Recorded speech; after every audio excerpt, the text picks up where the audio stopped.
Welcome, everybody. It's the boy Jax Wild. We're here with another episode of the Redeployment Podcast. So, special show for y'all today. My co-host, he is currently in Ohio, driving through some snow and some situations. So he may be popping in and on and out. So I ask y'all to be patient with him as he do that. But for us, welcome. We took a few weeks off. We had Christmas. We had, just some days off, time off of work, all that good stuff. So welcome everybody to the show. A little update about me. Had Christmas. Now, one thing about Christmas, I tell the folks not to buy me presents. Hold on, here you go. Let's see. Hustle, you there? Yeah. All right. How you doing, man? Welcome to the show. What's going on, y'all? Yeah, I told the folks you was out there driving and making your way through the snow and all that good stuff. So they'll Fighting be through the snowstorm. You're in Ohio, correct? Yes, sir. And is it a big one, big weathery storm or what? It's like on and off, but right now it's deep. No plow trucks have been out because all the snow just dropped on us. It's like within like an hour or two. So okay. maybe look like about 3-4 inches out here. Woo! All right. Hey, look, man, be safe. If you gotta get off to concentrate, please do so. I got y'all stationary. Okay. Well, the one thing I was getting ready to hit on is Christmas, man. How was your Christmas? Man, Christmas was cool. The kids got everything. You know what I mean? We kind of finishing it up right now. That's what we're leaving now. If I got family in from DC. Wow. Yeah, to enjoy the Christmas festivities because they got a little baby, so they stayed at home for Christmas and let her experience, the Santa Claus and coming out. Yeah. All that good stuff, all that good jazz. Yes, sir. Well, man, I had a pretty decent Christmas too. But what I've been trying to tell the family is stop buying me presents, man. Like, I get it. Uh-huh. They want to hook up dad and all that. But also I'd be like, nah, when I need something or I want something, I just go buy it, right? But man, they showed out, bro. They showed out. They done bought the boy a nice little mug, little Michigan mug. They done got me some Crocs. Look at these, got the Detroit Lion Crocs. They done bought me a doggone arcade game, man. The nice NBA Jam, boy. Yeah. So I'm like, man, almost. Was stand up about half the size. Yeah. They tried. Yeah, they tried to bring a little tear to my eye, bro. Yeah, they got you, huh? To that tear, I said, "You get back up in there, and you that." Nah, my wife was like, "I got you. I got him." I'm like, "Nah, you ain't got me. I'm good." Right. Nah, but you say you was toughing it out, huh? I was trying to tough it out, man.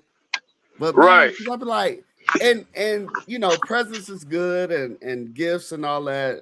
Much respect, love it all. But I'll just be like, don't go out your way for me. You know what I mean? But that might be something I need to kind of get over myself because people want to bless you. They want to bless you.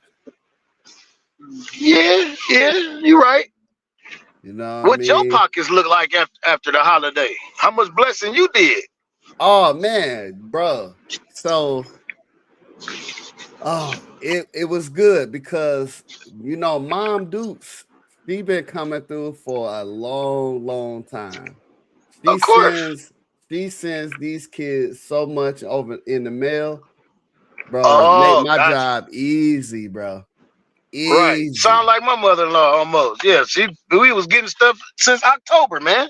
Man, she sent them boxes. I said, hey, y'all get y'all boxes under the tree. Already wrapped and everything, bro. Right. So, Oh yeah. Now that's what's so up. I don't really have to do much. And you know, with wifey, That's I what's end up. up I buy her stuff all the time, all through the year. So Right. you know, so we normally kind of chill on each other for Christmas because her birthday just passed. So, you know, we That's celebrated right. that or whatever. So yeah, Yeah, that's right. we did good. We did good. But Okay. what about your pockets? What was they hitting on? Oh yeah, they empty, they flat.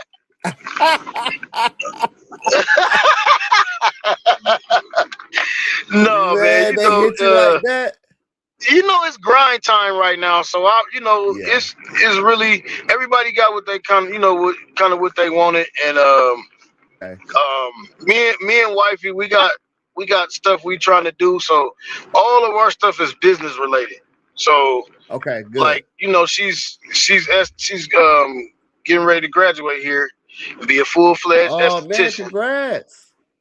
So Good we getting ready to. congrats. I gotta snatch her up another table and Oh a yeah. chair for her. So it's all Yeah. business stuff, everything that's like and everything that's needed. My mom getting some one of the first aid kits, and it turned out to be that's the kind you need in your business. So that's Yeah. Yeah. that works. You know what I mean? Like that's the kind that Yeah. she needs in her spot. So boom, there it is. So Yeah. everything falling Hey, together, like I always say, man, like puzzle pieces, man. that's good. That's good to hear, man. So, what you doing for the New Year's, man? Y'all, You you see say it, you was man. at your people house. Yep, family, man, family, and then gonna go. We're gonna finish up the podcast, and then I'm gonna finish watching Ohio State whoop on Miami, man. Yeah, and I'm gonna try. We're gonna try to get you out of there early enough so you can actually catch the beat down. Oh, you good? Cause when I get to the house, we can split screen. We can stay on all night. I don't care. I'm gonna watch that game. You know the deal. Yo, yo. All Hey, right, and I so want to say real quick to everybody. I want to say go real ahead. quick, even on Spotify, y'all. I apologize for y'all not being able to see me tonight. I am fighting through the snow right now. It's gotten a little bit better from when we left, but it was like crazy snowstorm. Like so, I'm fighting. I'm driving right now, so give me 20 minutes and I'll be back on screen, y'all. Yeah, I think they give you love, man. They show you some love, man. The Most one definitely, thing most definitely. the one thing I want to hit on, man, it's the end of the year, man. It's You the know it. end of the year, so you know we Actually, got a new year. just the end of the calendar, but that's another story. Yeah. End of the calendar. End of the calendar. But Hey, we can take that conversation somewhere else. hey, you know that'll take off. I think I got a tinfoil hat around here somewhere. You better put it on. You better put it on and get ready. No, I'm just playing, y'all. No, you good, you good. But before we get to that, let's talk about our sponsors real quick. We got a couple sponsors. We know we're waiting on PG the Hustle to send me some graphics because PG the Hustle has his own hair care, beard care line Yeah, called Elbow Grease. Do you want to talk about yeah, it? personal care. It's just a personal care. Elbow grease, man. It's personal care. We got lotion, beard balm. We got everything, man. Anything you need. Do lip balm. We got all kind of stuff. In 2026, this new year coming up, Yeah, I will be relaunching the website. yeah. And they are one of our biggest sponsors. Everybody that has been on the podcast will be getting some elbow grease merch and like some swag, Oh yeah. some product. Yeah, some product. I am buying my products now because everything is small batch, Uh-huh. artisanal. So um, it's kind of custom made to order pretty much. So it's not like mass quantities of it, and it's all natural.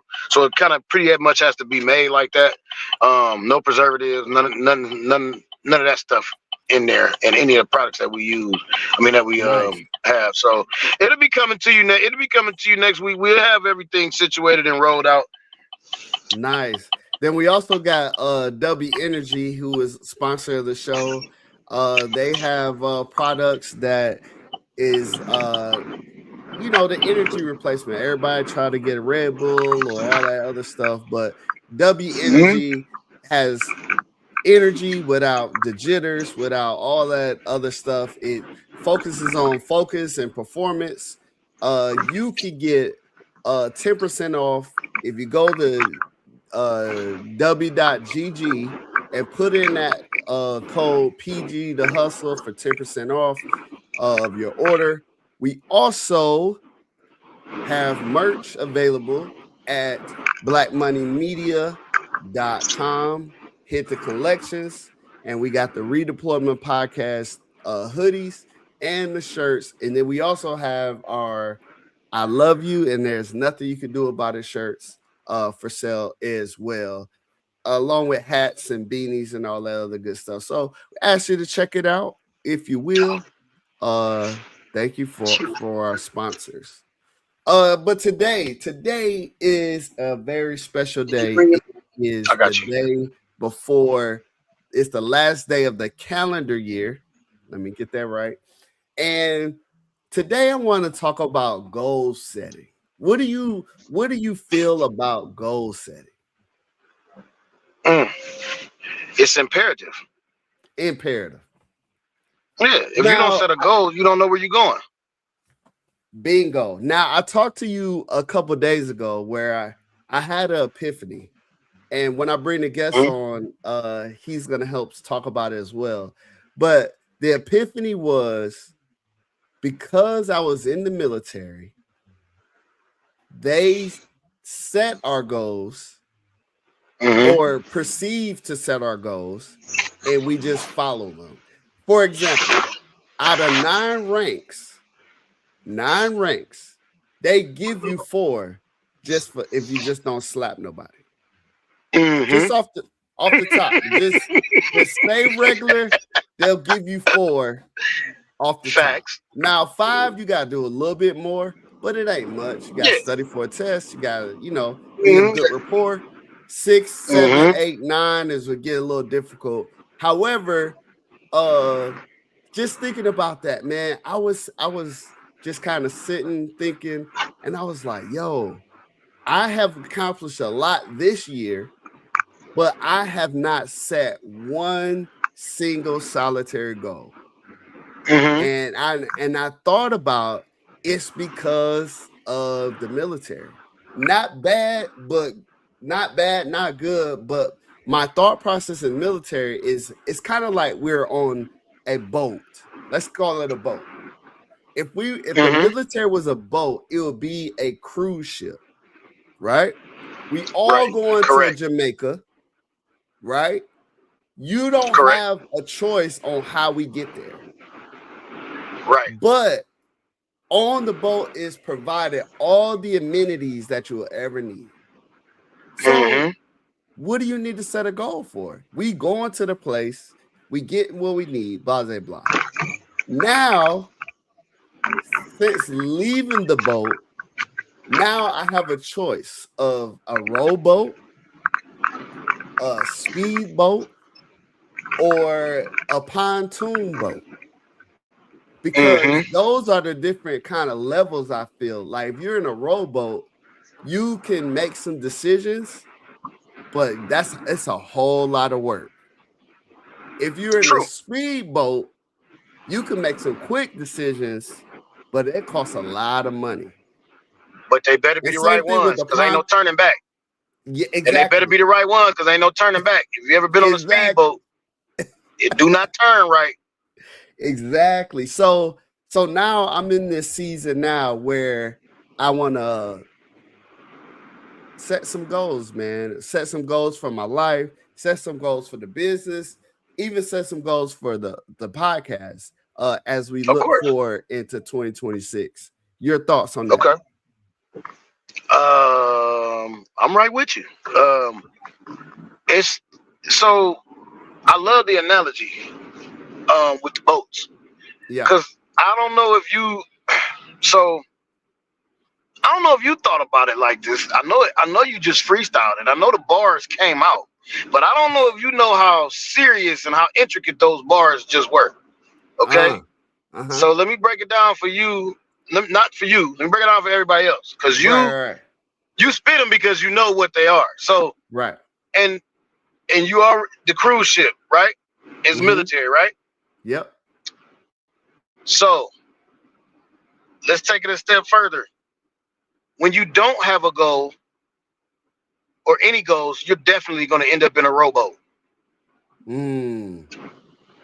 because every decision you have to make is like a paddle. Wow. It's either going to push you forward or back. Oh, You see what I'm okay. saying? I You don't like get a that. choice. You see I what I'm like saying? You that. don't get a choice. So, like you said, when we in the military, you got that cruise ship because we going to get there. But Yeah. everybody on that ship got something special, specific to do. And it all goes hand in hand. You know what I mean? And like you said, we don't get to choose how, but we gonna get Yeah. there. So, and to me, I equate street life as the speedboat. Okay. Yeah, you might get some money fast, you might get stuff quick, but I mean, what's the danger? What happens when you crash? Yeah. Yeah. Because you hit some waves in that speedboat and you're going too fast. It's It's over gonna be with. a big explosion. Yeah. Yeah. It's It over might with. end your life. It's the rest of your life, i.e., cemetery or jail. Mm.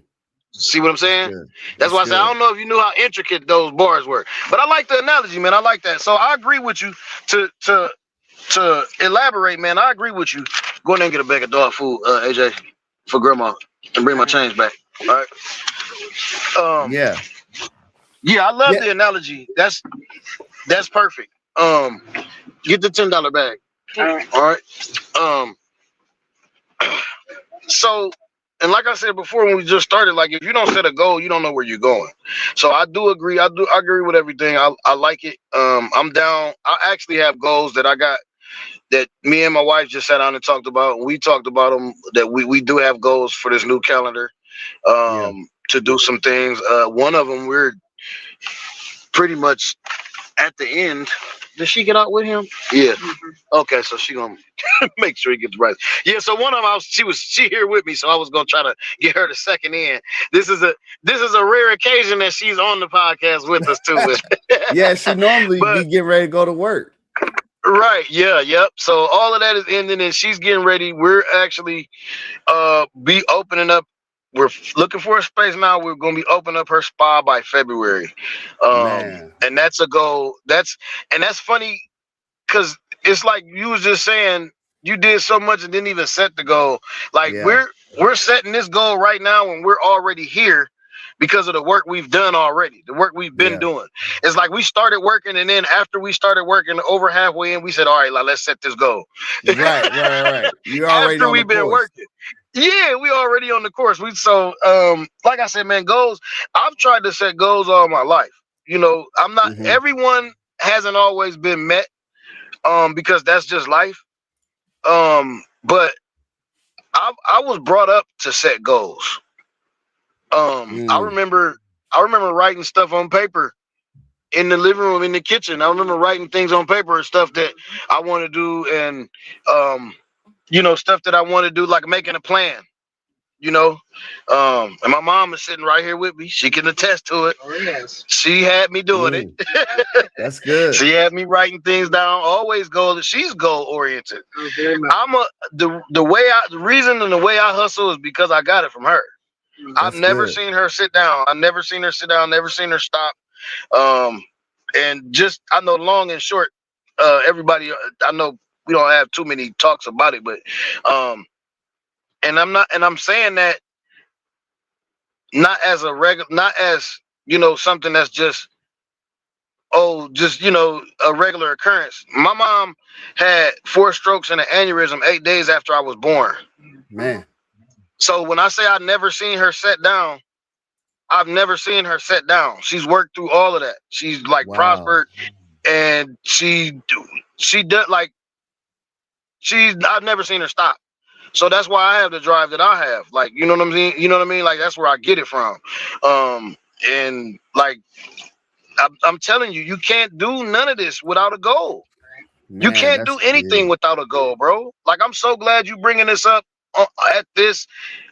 on this show, because all of the resolutions and all that stuff is weak. Set goals. No, yes. You know how I get down. I'm straight laced. It's weak. Yeah. Resolution's gonna be broke by the second time you sneeze. That resolution going out the window. Second week. Yeah. Is you at the gym? No. I just heard somebody say. What somebody say? I just heard something somewhere on the net said that the heaviest. David Banner said it. The heaviest weight in the gym. You know what it is? What is it? The door. It's the door. Get in there. Oh, that's good. Get in there and move around. You feel me? So that's why I said, man, I love that, man. This is a perfect topic for this show, man. I'm ready to get to the guests. Yes, I'm ready to hear all about the goals, and you know what I mean? I'm just ready to hear different perspectives, different angles. And I'm ready to get some jewels dropped, man. You know how we do on this show, man. We drop jewels for the people. Yes, sir. All right, without further ado, I talked about a couple different phases in my life. There was the turkey phase when I just got in the military, moved over to Japan, where I was a little bit wild, moved to Herbert Field. Now at Herbert Field, me and the guests had some internet action, but not much. But it wasn't until my last duty station where I went to California, I met this gentleman, and this gentleman, he was one of the first people I met, very energetic, made it to E8, could have had 9, but he chose differently, in my opinion. But I want to bring him on. Everybody, please welcome Drew Wright. Hey, welcome to the show, Drew. How you feeling? What's happening? Yeah, appreciate it. First of all, let me give a shout out to moms in the back with PG. I always gotta give a shout out to moms. Yes, most definitely. Thank you. You say something, Mom? Hello, how's everyone? Happy New Year to you. Happy New Year. Thank you for being on. All right. She got no choice. She being held hostage. No, but what she gets to see is the fruits of her labor. All that freaking work she did to raise you. Now she can hear you dropping jewels for the It's too bad it's dark in there because we can't see her slap him in the back of the head every now and then. Right. What we used to call that? Course correction. Course correction. That's the old school course correction. So welcome in, Drew. How's things been? How are you? What's been going on? Yeah, appreciate you. Look, what's good? Because PG mentioned it. And also, I know you know, but my boys just won. Sorry, I ain't trying to. This is how we gonna start the show. We start the show like this. Hey, gotta give a shout out my horns. Gotta give a shout out my horns. Most definitely. Man, both of y'all done beat on my boys, man. So I'm not happy today, man. Ohio State did beat up my boys. Then Texas come through. We gonna be all right. We just talk rebuild. We just talk rebuild. That's all. That's the way to get around it. Rebuild. You know what I'm saying? Rebuild. But no, life's good, man. Life's good. I appreciate y'all, man. You and the sponsors getting me on. You know, I always got a lot to say. I always got a lot to say about some stuff. And really the military and a lot of that aspect handcuffed me from what I really wanted to say sometimes. You know what I'm saying? Right. Right. That's Mm-hmm. why. Yeah. That's why I've strategically grabbed guests who have go ahead and taken off the uniform to give them a little more, you know, ability Little to say what they need to bandwidth. say. Yeah. Yes, sir. Yeah, and I appreciate that, man. Man, y'all doing some good stuff with this podcast here. Man, I appreciate it. Thank you Yeah. so much. So before we get going too far, I want to drop you out the airplane. This is me drop you out. This is called the drop. So the drop signifies the days, the weeks, the months, the minutes before you join the military. Why did you join? What was going on? I know some people was fighting cases, some people took deals. What was your why did you come in the military and why you chose the Air Force? Over the Look, I'll tell weekend. you what, open and honesty now. I had a full ride. I had a full scholarship to University of Texas at El Paso to become an Army lieutenant, to join the Army when I got done with that. Uh, I'm glad it didn't. But anyway, long story short, some unfortunate events happened in my life. I went to jail and things of that nature, and it was my pops, man. My pops. So shout out to parents out there, PG. My pops spent 27 years in the Army, two-time Purple Heart, Vietnam vet. He was the first person to tell me, don't join the Army, join the Air Force because they take better care of their people. And I'll tell Wow. you what, those were Wow. some valuable words, and it held true the whole time. But Wow. unfortunately, some things happened in my life. I'm gonna be real. I didn't join for the college. I didn't join for the, but I joined after 9/11. But for me, it was more the Mm-hmm. opportunity to get into the fight, to do something bigger than myself in a time in my lowest time when I had no path, I had no direction, or based on your segment here, I had no goals. Mm. You know Mm. what I'm saying? So unfortunately, life took me in a different turn, but God pointed me in the right direction. As well as my pops.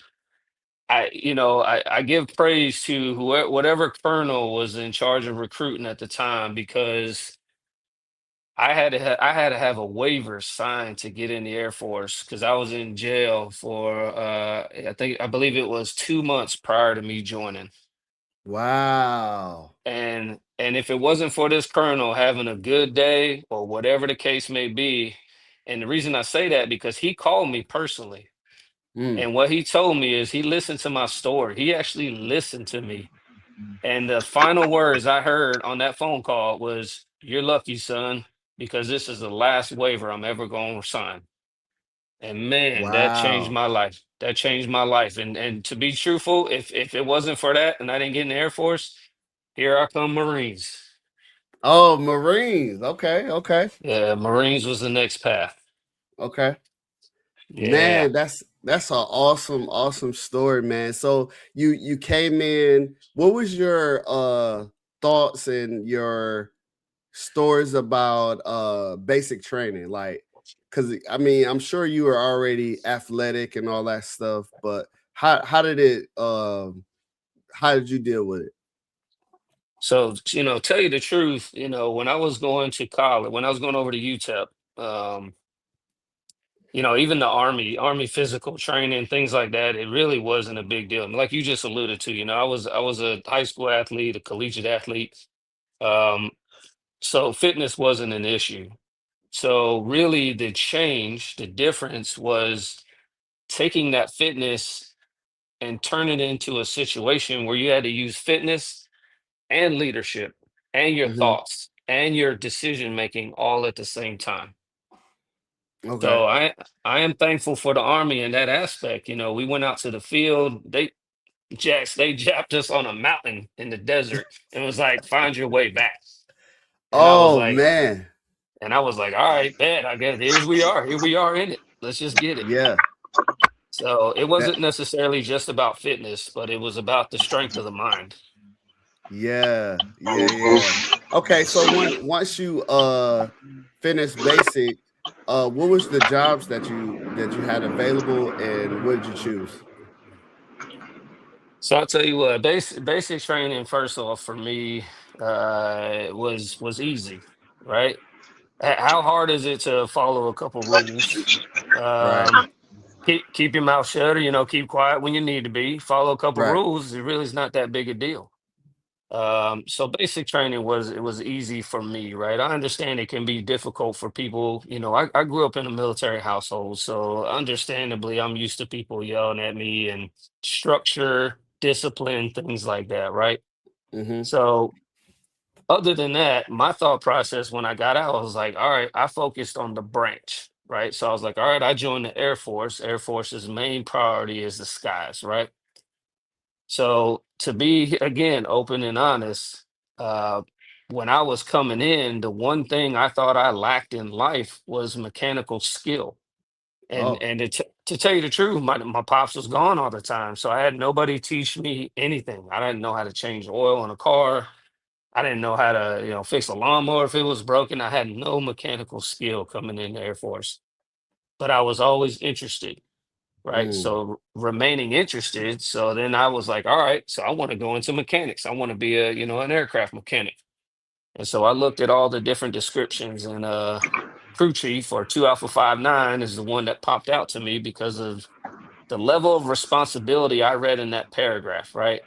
That's a tidbit for people to understand. Like, you don't just sign your life away, and I say that, and I mean it very linear, but Mm-hmm.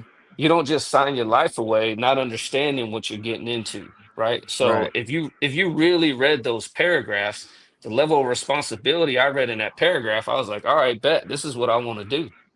And it was it from there.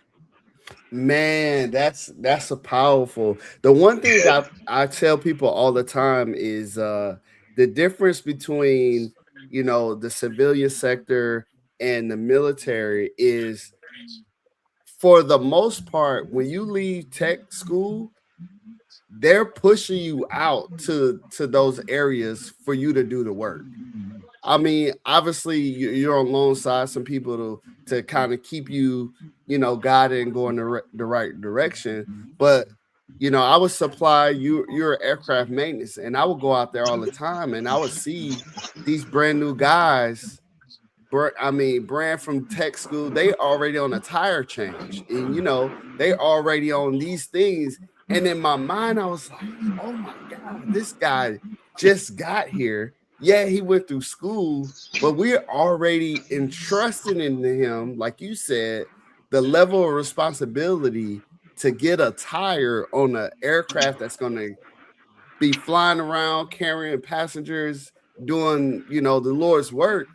And we put that level of responsibility on them. That right there, blows my mind between military and the civilian sector. Now, I'll tell you what, throw age in there as well. You're putting that responsibility on essentially a 19 or Mm-hmm. 20-year-old kid Yeah, yeah, uh, and The uh, Lord's on work a is hilarious. on a $96 million aircraft. yeah, Right. yeah, and we don't just buy them every day, because some of those years was like 67, 72. Like, Right. they're old, and we just keep them going. Hey, they was I was Cadillac on four flats. Cadillac on four flats. Man, I was telling ancient. somebody the other day, and I would like to hear your perspective of this. It didn't get real to me what my level, because even being logistics, working in the warehouse, working with the aircraft maintainers, working alongside of many people, but it didn't become real until I was working in the warehouse, and then I deployed. And then on a deployment out there in aircraft maintenance with you guys, and we're waiting on this part, the part comes in, it's the wrong part. Seen it. Somebody pulled, instead of going to the left, they went to the right, and they just pulled it, and it got all the way there. Now we backed up. And so when I returned from that deployment, I pulled everybody. Hey, gather up, gather around. Look, here's the deal. I was out there in the sticks trying to get this aircraft fixed so we can get home. Right.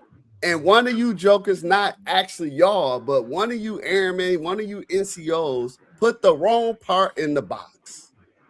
Mm. because we're in the warehouse, and I'm sure you have during your days have come in the warehouse, music going, we're playing around, horse playing, and all kind of crazy stuff. But there's actual stuff like people are really, really dependent on you. When did that click for you where you was like, you're locked in? Real work going on. Yeah, I'll tell you what, that is real. And that's a bigger part of thinking that we are not trained at the beginning to think about, right? We think about and we have our proverbial horse blinders on, right? We are focused on our job and what we need to accomplish, right? So when you think about that type of, and I hate to use it, the bigger picture and how things funnel down, the realization moment for me, it really wasn't at a time when I was working, right? I had deployed twice out to Kuwait. Happens all the time. Right? I had deployed out to Kuwait twice. And for me, that was a desert summer camp. Yeah, it was a desert summer camp is what that was, right? Because there was no real threat in my eyes.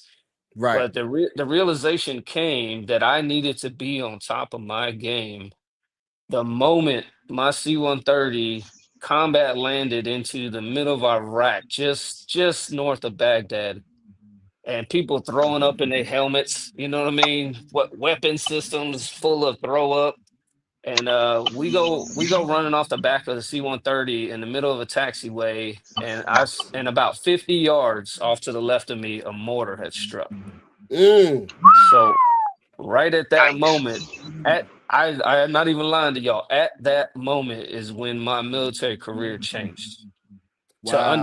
To understand that the small wrench I turned, the tire I changed, the engine I changed, the gas I put in a plane, all of that mattered, and it mattered to a bigger picture. Wow. You know, it's funny. It's funny that we talking like about that, because in your everyday life, I've tend to notice that us military people, and I don't care who you talk to, what branch, we all move like that, even in regular life. Everything is connected. Right. There's everything. I see it, babe. Everything is connected, and one small mess up, one small little mess up is going to screw up the whole operation, or it can screw up the whole operation. Yeah. Right. You know, that moment was large for me. You talk about, and PG, you hit the nail on the head, man. That not only at the time, but as I grew through the ranks and moved up positions, that mind frame stuck with me. And it stuck with me to the point that the people that I supervised or mentored or were peers to, or the people above me, I worked and I delivered at a level that understood that my piece of the pie contributes to the whole. Yeah. And I think it's a misunderstanding that a lot of these airmen or soldiers or Marines that are not getting how their piece plays into the larger pie. Yeah. So that was a real head turner. Yeah, I love that, man. And so we talked about a little bit in our opening monologue about goal setting. One thing I didn't say is Drew, you're one of my last supervisors in the military. We worked I worked in the section, but then I came up and was able to work in the front office with you guys. So you know, we did a lot of good work. But one thing I seen you do, and it didn't click until, again, the other day I was talking, and then I was able to get you to come on the show, is we talked about the military being a cruise ship and the boat, and we just kind of going along to get along. We talked about how out of 9 ranks, they give you 4 just for not slapping anybody. Or even if you slap somebody, just don't slap the right person and don't slap them twice. You know what I mean? You know, they'll give you 4 on the humble, right? But I never set any realistic goals. But I watched you bring airmen, bring NCOs, senior NCOs, even officers, and you're sitting them down. You will block out an hour and a half on your calendar because I was in charge of helping do that, and you would really like help them build that. What one? Why did you do that? And what did you get out of that? So that's a great question, and actually, I'm glad you asked it because one thing I preach to a lot of people is that the individual in me, right? You and I had a small discussion about when you join into the service, you give away your individual freedom to be an individual. Yes, you do. However, Yeah. However, I took that as I rose up through my positions, and I learned that I can turn that and truly help people, right? Because I truly believe, man, and call me crazy, I don't care. But I truly believe, man, I'm one of those humans in this life right now that I still have faith in humanity, right? Even Yeah, though, even I'll tell you what, at every turn, left, right, backwards, forwards, I get disappointed often, but Hmm. it does not stray me from believing in humanity. So with that, that means that I myself try to be a good human, and for me, that means elevating those around me, yeah, right? From a true care, not because I'm checking a box and because I need to have this conversation. It's because I truly care about people around me succeeding. mm. So I first of all thank you for blocking out those sessions for me. Um, but just know every single one of those for me was from the heart, and I really What's up, wanted to AJ? see those people I'm here. succeed. Yeah, yeah, and that's good. Because the other thing I noticed too is it wasn't just one particular group. So Mm-mm. when you talk to those different groups, was it the same across the board, or did you you're an airman, so here's your ceiling.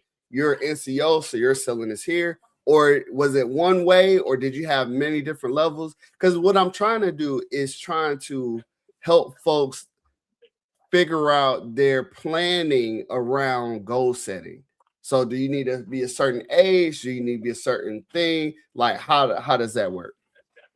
Nope. Perfect. Yeah. So it's not right. Of course, you're going to curtail every message that you have, especially for somebody seeking your help. You're going to curtail every message that you have to that person and their situation, right? Mm, But to better answer your question, officer, enlisted, younger enlisted, senior enlisted, there is a different message for all of them. Now, the reason I say that is because not that we're shadowing or hiding information from those individuals, but just like you and I did as we grew up through this whole process of the military, at each stage, each year, each rank, you learned a little bit more, a little bit more. You climbed that proverbial ladder of knowledge, right?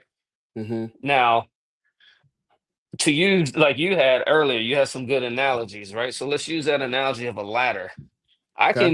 I can go rung by rung on a ladder, right? Let me hit this Mm-hmm. spot, let me hit this spot. I can do that all day long. Now, I can also skip a rung. Okay, Mm, all right. Now, if you talk about jumping 2 or 3 rungs, is it impossible? No. But is your level of understanding in your particular position for that particular mission or organization or whatever it may be, is it where it needs to be to understand how to climb to that third and fourth rung that's far away? Not necessarily, right? And it's right. not a downplay, it's not a negative connotation on anybody. It's just a level of understanding, right? Right. And before anybody says it, right, it's not dumbing it down. It's not any of that. It's just speaking to the level of knowledge that they may or may not have at the certain position in their career. Yeah. So when I would guide people, and I say that specifically guide, right? I don't tell them, I just provide advice and guidance on a level of knowledge and expertise that I've had in my career field or my career path but I would never tell somebody, go do this, go do that, Right. right? That's all comes with individual choice. Right. But my level of guidance came, and I gave it per the level of understanding, knowledge, and position that the member held. Yeah. Yeah. So even in your career, I understood you did some time where you had to make some decisions uh for your family, but for your career. And when we're talking about goal setting, even as far as those who may be listening that's still in the military, um I even have one of my cousins. He's going through this process right now, and so he's been in 10 years. He has two sons. He is not with the mother. The mother is not even in the military, but there is a opportunity where he can sign on to get close to his sons, but he wouldn't be. He'll be closer, or he can finish his career. And there's some times where you may have to make a decision, have to set a goal that pushes you away from your family. Could you give us a couple minutes of your thought process going on when you had to become a geo bachelor to attain one of your goals? Absolutely, absolutely. So, with the military, you are uh, told, if you will, I wouldn't say force, you're told, right? And terms matter, wording matters, but you're forced into different scenarios that either you may have signed up for, you may have not signed up for, or to better put it, your family didn't sign up for, right? Hmm. And that's one of the hardest parts about being in the military, right? When we get past the how am I going to grow? How am I going to promote? How am I going to develop? How am I contributing to my society? When you get past all that, who's in the background behind you? It's your family, Yeah. right? If you have one, or it may not be your family, it may be your mother, your father, your brothers, your sister. You get it. It may be your Right. family, right? So the decisions you make at that point in time, how are they, and I guess more kind of what you're alluding to, I think, is how do I choose to take that path that is going to be better for my career, but it sacrifices the family aspect, Yeah. or I say no thank you, I will sit here with my family aspect, however now my career suffers, right? Hmm. And truly, especially if you have an immediate family in the military, I believe that that is a family decision, right? Right. Now, do I think it hinders you at all? No. You just may need to find a new path to that promotion or that development or whatever it is. You know what I mean? It's not the end all be all, but the decision has to come, and you have to weigh all the factors that you have in your life currently, right? Or Yeah. whoever we're, portraying this message to. Right. Because I think it was after my sixth deployment or fifth deployment, that's when I finally had to start considering family and be like, okay, should I really go take this? You know what I mean? Right. Is there somebody else that can take it because I need to be here because my daughter, needs some medical care or whatever it is? You know what I mean? Right. So it truly turns into a family decision as you get a little bit later in your career. Of course, at the early stages. Now, granted, at the early stages, that matters too, because there are a lot of airmen that come in that are already married or already have kids or whatever the case may be. Yeah. So I think it truly turns from being a self promotion or a self thought to now you have to include your family and that part of the aspect to understand if it's the best decision to make, which path you take. You know what I mean? Yeah, yeah. And we seeing you, hanging out with us and being with us, but also knowing in the background like you're apart from your family. And then for you to still be so locked in with us, because we almost became your family in the absence of your actual family that was separated from you. What did you do to keep you going through, or keep you on the right mindset as you went through that period? So the real answer to that question is you, James, or Wow. Spiker, or Stacy Murray, or every 161 names that I had under my lineage there, if you will. 161 names. That's what kept me going, because it was a family decision. My wife, my kids, it was a family decision that I go out to California on that assignment by myself. Yeah. And you know me, I flew back every 2 months, no matter the costs. I had no leave. It didn't matter. I was going back to see my family. Yeah. So when we made that family decision, I made the decision to make, and for you to make the Gladiators my family. Yeah. And truly buy in. Like, I never said it much in there, but when I was all in, I don't think most of them around the squadron truly understood what that meant. Yeah. So the holidays, the sick time when I was sick, when I was deathly sick in my apartment, it was Colonel Taylor who brought me food. You know what I'm saying? Yeah. Like, I bought in, man, and I bought into the people around me, and that's what kept me going. Yeah, and so goal setting is just that as well, when we talk about how to do this with your family, how to do this with your people. What are some things that people should keep in mind when setting a proper goal? So I'll tell you what, this is no secret. Everybody knows this, right? Set attainable goals first. Yeah. Right. Please. And I'm not telling people to keep it small. Dream big, right? Right. But if you set smaller attainable goals first, then the next goals come naturally after that, right? So it's almost like you're setting goals for the next 3 years, 5 years, whatever that may look like. But set reachable, attainable goals first. And then create your pathway to create that bigger onset, that bigger goal, 5 years or whatever it is from now.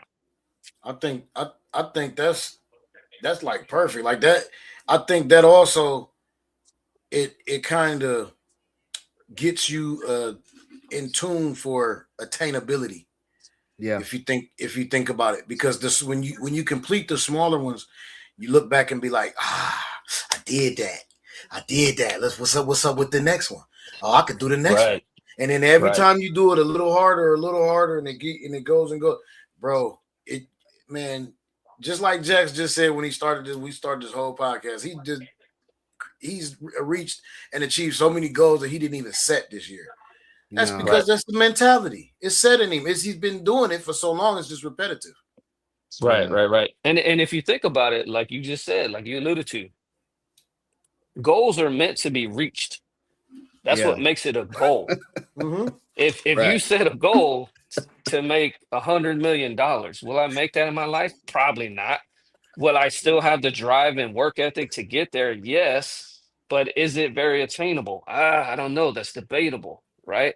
So goals, for me, goals were meant to be reached. That's why you set it. You set that bar.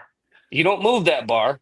You just keep working your pathway up to that bar. But the purpose of a goal is to reach it. So the shortness, shortness is a bad word. The attainability, I think for me, is what's very important in setting them goals. Is you have to be able to attain that goal. Right, man. I one of the quotes, and talking about football because it's still football season, is a quote from Coach Prime. Coach Prime said, "Get the first down, and we keep getting first downs, we'll run out of field." That right there, he said that, and it blew my mind, because then you take that first down and you be like, okay, I gotta get 10 yards for the first down. But if I got 4 downs to get there, 3 and some change really, because you know, depending on where you're at on third down, for the fourth. But if you get 2 to 3 yards, you got something to work with, unless you're Michigan and you know, you get stopped on the 1. But that's the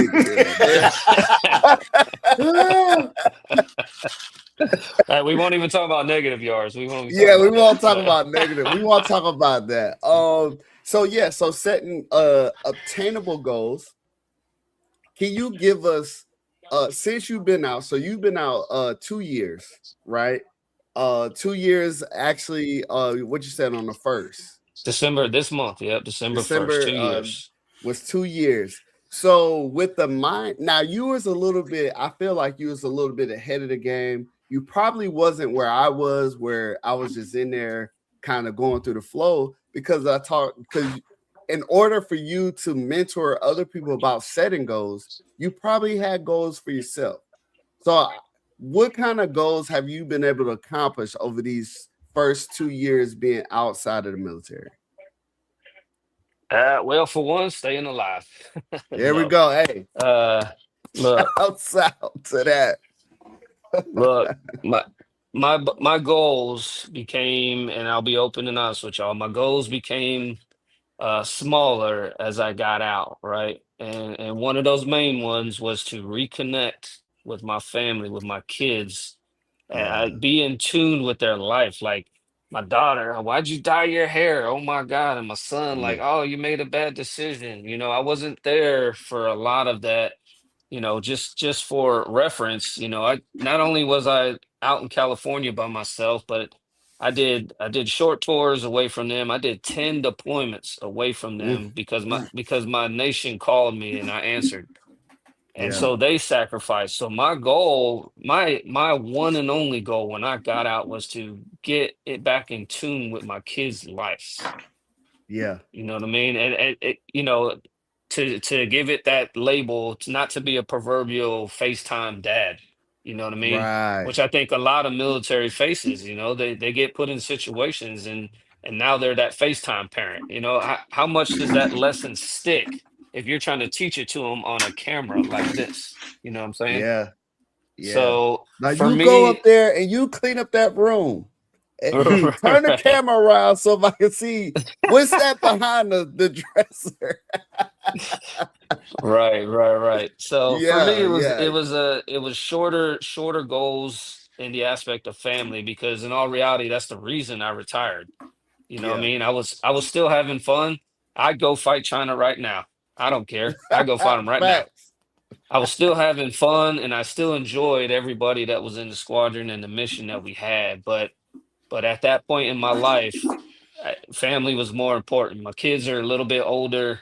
This is the crucial years where I'm able to mold them to become productive citizens. You know what I mean? So for me, that was more important, as you alluded to earlier. So, I had to turn down chief. At that point in time, family became the first thing. Now, I say all that because I was at 20 years in one day. So I was right over the mark. But I always told everybody at 20 years in one day, that's when nobody can tell me nothing. Yeah, for sure. All right, and I'm happy to report. Let me report though that I am very in tune with my kids. I love them so much. I got great relationships with them and all that because I left the service, man. Now you have to so you have 2 kids. Can you give us just a quick little update? Yeah, you got yes, news sir. about one for sure. Right. So my son graduated high school in May, and in August, attending the University of Alabama, which is a great thing. Using the GI Bill, right? Using the benefits that we have brought forth to them. So he's using them, and he's at the University of Alabama trying to get that good education. And my daughter just turned 16 back in August, and I bought her a car 2 months ago. So now she all over the place. You know what I mean? Okay. But again, it's about affording them, a good responsible life that they have earned as well. You know what I mean? As long as they maintain what they're supposed to maintain. So nothing but good reports right now, man. God is good, and I'm blessed. So will we ever get a Roll Tide from you? So look, why you do that, man, like that? Let me tell you the amount of Kool-Aid that they drink up there at that college, because you got to imagine, you don't just send your kid and you're like, here, go to school. No, there's a parent orientation, there's a kid orientation, 3 days on campus. Then there's parent week you got to come back for. So I've spent a lot of time at the University of Alabama this year alone. And they all say roll tide is a term of endearment, right? It means hello, it means thank you, it means whatever. Bullshit. Look, I'll tell you what. I'll tell you what. When my son says roll tide, I'll say roll tide. All right. All right. Oh, I do us heard this that. favor. When he graduates in 4 years and he go across the stage, you got to give a roll tide. Let's put it there.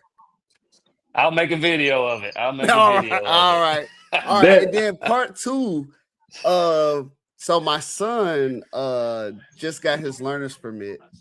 He's a little late in the game because like you alluded to, man, we moved around a lot, right? And so we was in California. He turned 15, but they didn't have any driver's ed. So we got here to go to driver's ed, and then he had his certificate, but to get to the DMV to get him a thing took us almost a year to get him even the permit. So yeah, it's just that's crazy work. It's crazy. So anyway, what is some of your lessons about teaching your kid how to drive? Because when you talk about your first mission was to stay alive, when I put that man behind that wheel. Look, I tell you what, yep, and I know exactly what you're feeling. First of all, we as parents, especially as we grown a little older in our stages, right? I'll be open and honest. I bought a brand new truck when I got out the military, right? That was a present to myself. Yeah. But now I'm teaching my 15-year-old daughter to learn how to drive in a very, very expensive truck. So you know what? It's patience, man. It's patience and understanding your kids' abilities. Yeah. Right. If you understand that maybe they don't comprehend a lot of different things at one time, because that's what driving is, right? You're driving, you're braking, you're gassing, you're looking in the rearview mirror, the person next to you, you're turning the radio up, you're changing the air conditioning, right? It's a lot going on. Yeah. So first thing first, get in tune with your kid, understand their abilities from the beginning. Doesn't mean they're lacking behind. You just need to understand their ability to be able to teach them going forward.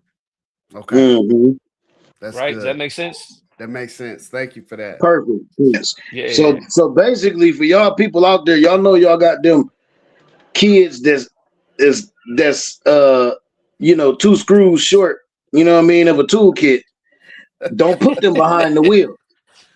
Please, for your safety, for our safety, for everybody else's, for their safety, don't put them behind the wheel. Right. Hey, you know what? Here's some better advice. Start them learning how to drive on a golf cart that ain't yours. Oh, that's right. That's a good point. The golf cart can't go very fast, and they can understand turning and all that, braking, pedal, everything. That's a good point. Yeah, that's a good one. Look, I had my daughter driving a cart when I was golfing, so there you go. Oh, there you go. All right, we got 4 questions. 4 questions. Here we go. Let's hit them. If you could go back in time, would you do it again? Absolutely. Heck yeah. The bond, the brotherhood, sisterhood, whatever you want to call it, we're just going to encompass that all. The relationships, the experiences, everything was absolutely worth it. And not to mention what I've grown to be, what I am right now. Yeah. You know what I mean? I can't even imagine that if I stuck in a civilian path, I can't even, and I'm open and honest with y'all, I cannot even imagine where I would be right now. I have no clue. Listen, Drew, let me tell you, I work at UNC, University of UNC. And congratulations. Thank you. And I work in student affairs. So I work alongside of students. And I'd be like, are you serious? Like, I really, like, my boss had to tell me, he was like, Mr. James, you can't, be their parent. They have a parent. Because I'd be like, get over here and let's talk, let's figure this out. But I mean, they're so smart, like book smart, but like the common sense stuff. And for us, I was trying to allude to them, like our first 4 years, 5 years in the military, we had to stay in a dorm probably. was eating at the dining facility. We were walking everywhere. We were together. That was like our college, right? And so I can get to them on that level. However, if something ever went wrong, we had somebody to call. Mm-hmm. On these college campuses, they don't have people to call like that. I mean, they got the dean, the dean of students, but he ain't working 24 hours. Or you got the person who is letting you in and out of the dorm room. But guess what? They're a student. So they just in their senior year, junior year, and now they the RA. They don't have much more experience than you got. They still trying to figure out life.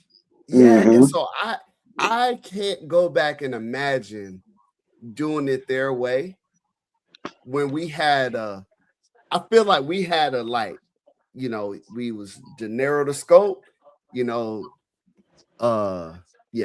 But yeah, anyway, biggest success.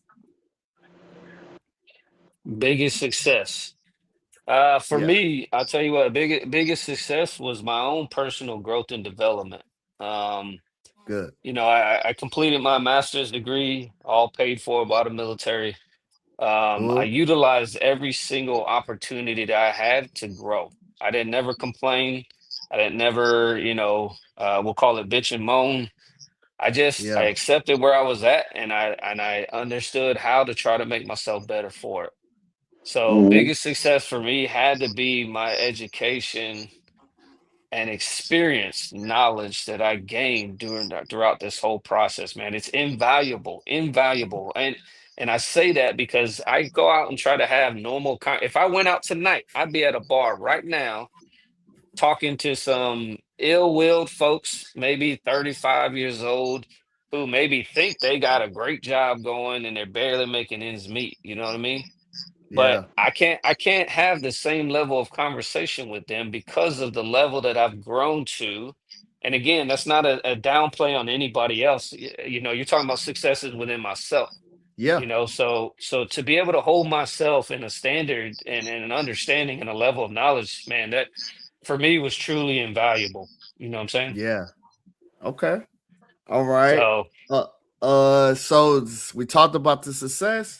So we gotta talk about our greatest defeat, if you have one. Ooh, that's a tough one.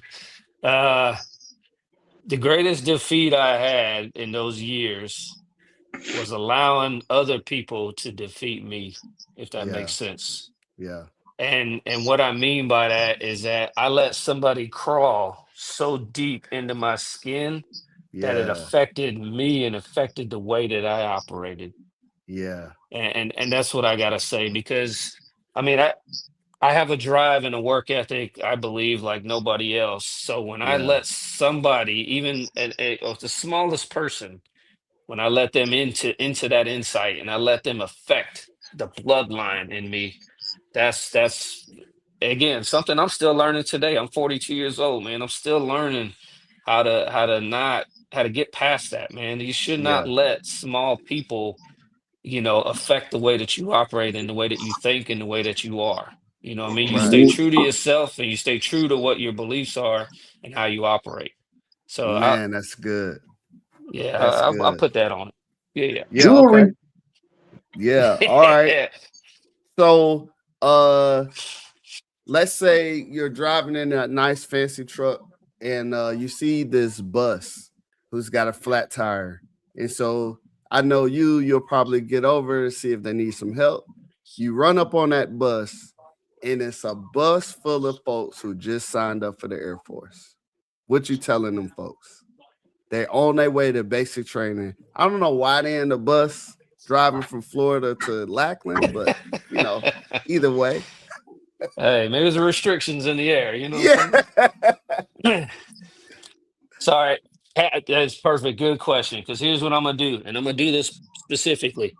I want to get close to the camera because that's what I'm gonna do to each one of them on that bus. I'm gonna get in their face. I'm gonna look them eyeball to eyeball, and I'm gonna say, "Look here now.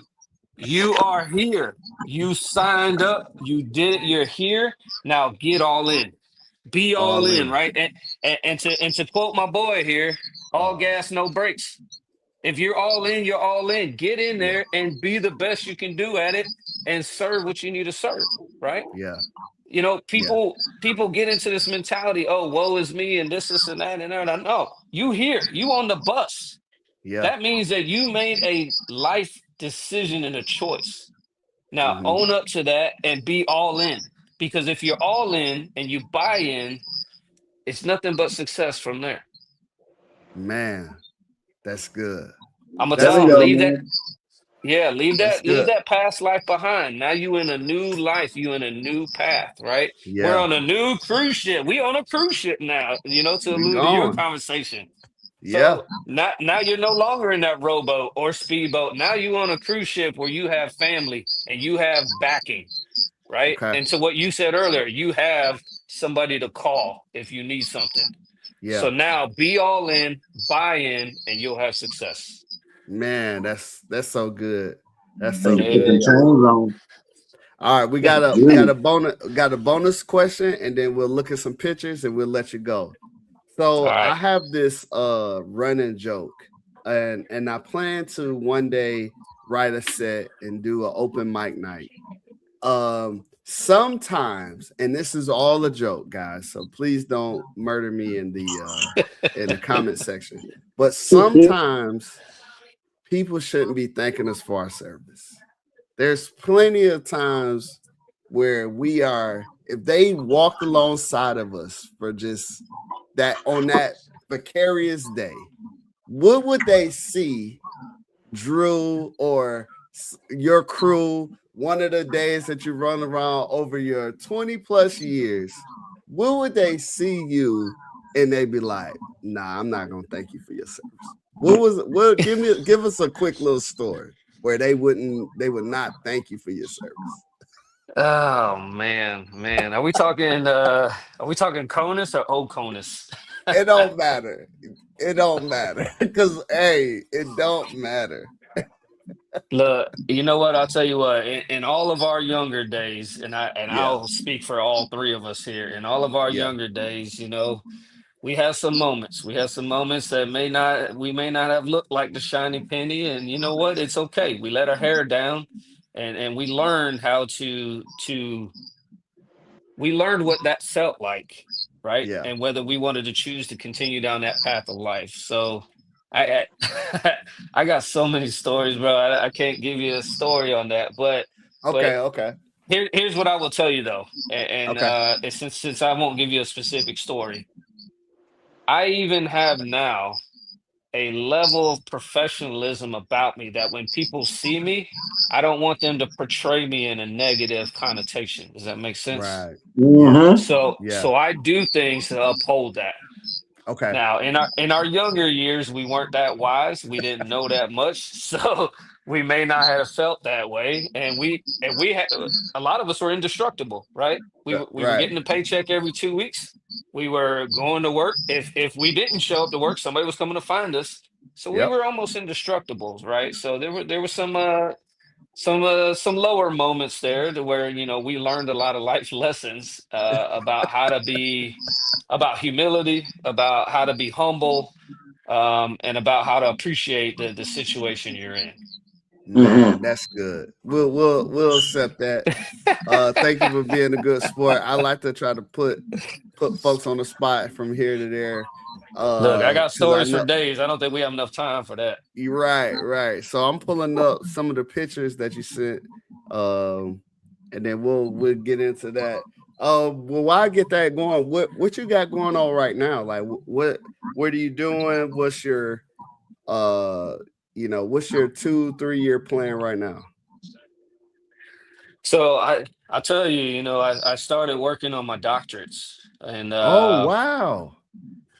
yeah, Okay. but in the same essence that I praise that is the same essence that I'll put it as a downfall because again, I retired from my family. So I could Okay. not justify taking the time away from my family to be able to write papers and do all that. That was a part of my personal goal. right? Because I told you when I retired, my goal was to get in tune with my kids, to grow Yeah. them into professional people and outstanding citizens. So I'll tell you, I put it on pause, right? I'm not saying it's over, but I put it on pause because it was taking too much time away from the people that I wanted to be with. Wow. Because again, I got out and I didn't want to think of myself anymore. I wanted to think about those around me that sacrificed, and I'll put it in this way. They sacrificed more than I did. Yeah. Right. I may have sacrificed life and limb. I almost got blown up a couple times, almost got hit with mortars and things like that. But it's our kids, our wives, husbands, whatever it is, that are back home not knowing that we're going through that. And so you think about their mental anguish in that, right? Yeah. They struggle, and their sacrifice is sometimes I feel greater than ours. So I put the doctors on hold because that's my goal, was to be with the kids. But I got a great job, very successful. I bought another house, you know what I mean? So life is good, and I gotta give all thanks to God. He's blessed me. That's why I got the tattoo blessed right there. I don't know if you can see that. Yeah. But Yeah. but no, I that's what I plan to got going. be in the area sometime next year, so we definitely gotta link up. Yeah, come on Just a through. couple of pictures you sent. I know the one on the right, it looks like a young Drew. Right, And right. then That one one on is the left is a older, more seasoned Drew. So the one on the right is I would say that's circa 2004, 2005. That's Kuwait. That's out in Kuwait. That was probably my first or second deployment. The one on the left is me as a senior. We had just got finished a 19-mile Norwegian ruck march. Woo! Well, we had to ruck 19 miles in uniform, boots, and all that with a over 30-pound sack. Which tell you that was not a voluntold thing. That was a volunteer thing, and a lot of us challenged ourselves to put our bodies in the line of effort. What them feet look like when y'all got done? Woo! Well, I don't know. I couldn't walk, bro. I couldn't walk for 2 days. Oh, Oh yeah. this is a good time. This was a good time. We had that. Was that our first one, or y'all had done them in the past? Because this was my first one. Yeah, you see that? You see that's your boy Jax right there, right? Yeah. I said, what's going on here? I'm crouching down in the corner here. So I'll tell you what, and I'll take a little bit of credit for this, Jax. This was the first combat dining out that we had ever in years. And I showed up and I was like, why aren't we doing this? Oh, okay. And then slowly that became a wing thing. So, Jersey was doing it out in McGuire, and then we had our first annual, this one right here. So yeah, we had that was a great time. event. That was a great time. event. Yeah, there we are right there. Together. Yeah, dressed like gladiators, boy. Gladiators. And then you got your own baby girl. She's much right bigger there, than that now. Yep. See, I'll tell you what, that right there is I think I was senior airman or maybe a fresh staff sergeant, man. And that's where my life, I sent that to you because that's where my life changed in the military. That's where I became a different man. Yeah. Kids are dual team, man. Oh yeah, all the time. All the time. And then this right here, we had to get a mop to wipe up all the tears. This man was well, hold on. First of all, if you look right there to my feet, you see them red Solo cups? Yeah. Yeah. Them Solo cups was the reason why I wasn't crying more. But I call this picture the last reckoning. Yeah. And I'll tell you why. Because in my lifetime, in my career, I've seen a lot of people retire. I've seen a lot of people sitting in that chair. And then this was the day that I got to see the opposite view of what I saw for all them years. So I call that picture the last reckoning because that right there, that 20 years flashed before my eyes sitting in that chair right there. I sat in that chair after you, and I understood everything you felt because you from this side, we see you like, oh man, 20 years. Oh man, that's what's up, man. He doing this thing. But then when you get in that chair and you see you look out and you see family members, you see people from old bases, you see the supervisors you like, you see the supervisors you didn't like. Because I said some of them might be there because they want to make sure I'm gone. Some is happy I'm gone. Some here to make sure I leave. And but just to see those faces, so yeah, I definitely felt that one. And then we got now this was the boy 165. I like that aircraft. Actually, I personally ordered parts for that aircraft. I think when you and I alluded to, and Jax, I still thinking back to the time frame. I want to say that you and I either just passed each other in a deployment or were there for a small stint together. Yeah. But I believe this one is also Kuwait. I think 2005, I think. Okay. And 165 specifically, because that was my bird. I became DCC of that bird. Yeah.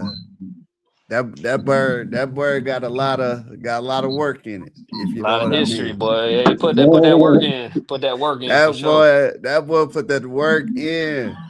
And then we got Drew. So this right here, this is the transition, Drew. Right? Yeah.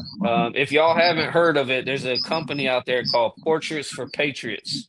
Okay. And when you get out of the military, they do professional headshots for you absolutely free so you can try to join the civilian workforce. And this was a picture that I got that they took for me that I, put out there and on my LinkedIn and all that. But for me, looking at this photo was my true transition out of the military. Yeah. Right. And when I say that, if you think about it, if you spent half your adult or your whole adult life so far in the military, look back to what you looked like back at 18 years old or whatever, however old you were when you joined, right? So for me, this photo not only was a transition, but I see a little bit of myself at 18 in this photo. Wow. Yeah. So that's why I shared it with you, because I love this photo. I'm not conceited and all that. I love that photo. I love that photo because of what it means to me. What it means, right? Yeah. Right. So cool. Yeah, man. Well, look, man, I really, really appreciate you coming out, taking out time on New Year's Eve to speak with us, to speak with the folks. I wish you all the best. I'm gonna give you the mic so you can tell people where they can find you, what you're doing, if you want to give your stuff, or if you want to just give parting words. All right, appreciate y'all. First of all, appreciate y'all having me on. Jax, you were with me for a couple of years there. You know me, man. I always just try to elevate people around me. So the one message I have, and it's, I don't need to share anything about me. I don't need anybody to look me up. Nobody needs to know who I am. But if you understand what I'm saying, is get yourself out of what's called the victim mentality, right? And that's not just a military thing. That's just in life. But let's equivalent that to the military, right? We all raised our hand. We all gave the oath. We all pledged our allegiance to something that was greater than ourselves. But the problem of what I see is people, once they get in there, so once they're in the club, right? And it don't have to be military. It could be, if you're a lawyer, if you're whatever, you can't think that we made it and now it's supposed to be easy roads, right? I call it the victim mentality. It's the purpose of taking the opportunity to grow yourself, to develop yourself, to gain experiences and gain knowledge in those experiences, and to completely take advantage of whatever situation you're in. Reason I wore this shirt right here on your podcast here, I don't know if you can see that. This is what's called Siege SOAC, which is a Combined Joint Special Operations Air Component out in Afghanistan. The reason I wore this is because no matter where I went, I did 10 deployments. I went on black ops missions out to the middle of Ethiopia in a jungle. And the thing about it is once you embrace that, the people around you are in that as well. When you embrace that, when you get out of the victim mentality and you embrace your situation, there is no ceiling. Sky's the limit. You can grow, you can develop, you can expand your horizons or opportunities, right? You just gotta seize the moment and you gotta take advantage.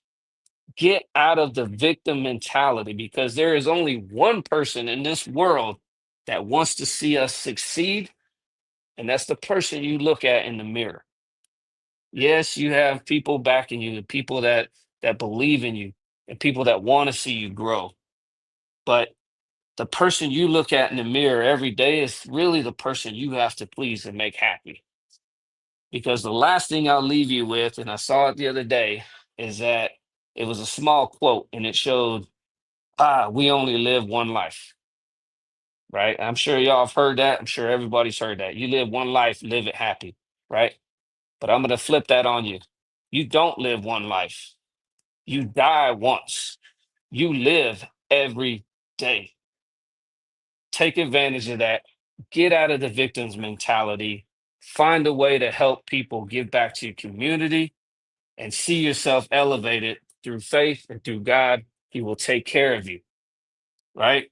The best joke I ever heard was tell God your plans. That's it.